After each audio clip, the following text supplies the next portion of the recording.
So ma'am recently मैंने एक article पढ़ा था, ज़ोमैटो के रिगार्डिंग था। तो उसमें ज़ोमैटो में उन लोगों ने ग्रोसरी डिलीवरी का स्टार्ट किया था, but due to some lack of system उन्होंने वो स्टॉप कर दिया था उस टाइम।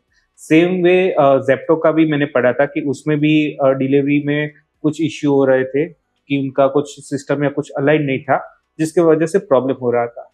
तो मैं ये चीज़ जानना चाहता हूँ कि कोई स्मॉल स्टार्टअप हो या कोई लार्ज स्केल बड़ी ऑर्गेनाइजेशन हो, तो दोनों में क्या सिस्टम एंड प्रोसेस का सेम ही रहता है इम्प्लीमेंटेशन या अलग-अलग रहता है? जी, बहुत बढ़िया सवाल है। ज़ोमैटो बंद नहीं हुआ है, राइट, राइट? हम ऐसा कह सकते हैं कि ज़ोमैटो बंद नहीं हुआ है। समझ ज़ोमैटो में एक ब्रेक आ गया है, राइट? और ज़ोमैटो का सबसे बड़ा कारण है कि उसने 20 कंट्रीज में उसने एक्सपैंड करना शुरू कर दिया। हुँ, अड़े-धड़। हुँ, और अगर आप देखें तो वो उन सब चीजों को स्केल अप नहीं कर पाया, हुँ। राइट?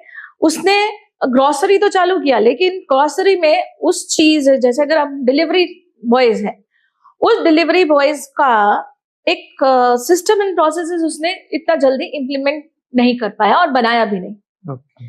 तो बनाया भी होगा तो शायद वो उतना फ्रूटफुल नहीं होगा। हुँ।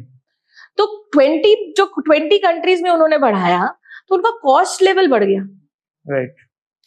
उनका मैन पावर बढ़ गया, हुँ। उनका स्केल अप बिजनेस बढ़ गया। हुँ। स्केल अप बिजनेस बढ़ने से आपकी डिमांड बढ़ जाती है, राइट। राइट? तो वो डिमांड और स्केल अप बिजनेस को मैच नहीं कर पा रहे थे। हुँ। तो ग्रोसरी क्या है, हर एक इंसान की जरूरी नीड है। राइट।